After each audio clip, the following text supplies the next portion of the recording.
Ayun na. Ito Oh, na nga ayun po. na. Gagawa ng Oo. amazing si Idol dito. Ngayon ko lang nakita yung strategy na yan, ha. Ginamit yung mammoth na Hindi, dantayan. maganda yun, oo. Kumbaga kasi makapal ang balat niyan eh. Ay, ito Gagamitin na, niyang nirush na siya. defense or armor. Pero ito na nga, sumugod na, nag-push na. Pero nagkakahiyaan pa sila. Oh! Landan si Idol! Nagkamali ka, naka-shotgun yan. Ba't mo pinush? Oo, ayun Wala lang. sila sa zone. So, mapipilitan talaga silang mag-push. Okay, gets ko na. Pero hindi nila pinagsabay.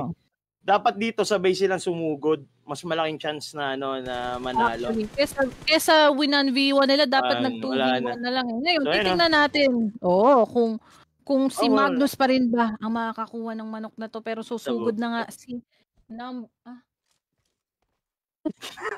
sige. Panalo na siya, guys. Panalo na siya.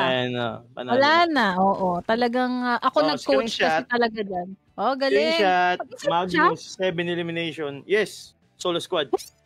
Napakalupit. Mag-isa lang siya. Oo, ganyan din talaga tayo kumilos, guys eh. Talagang. Mamaya sa next game, papakita ko yan. Congratulations kay Magnus. Dahil siya ang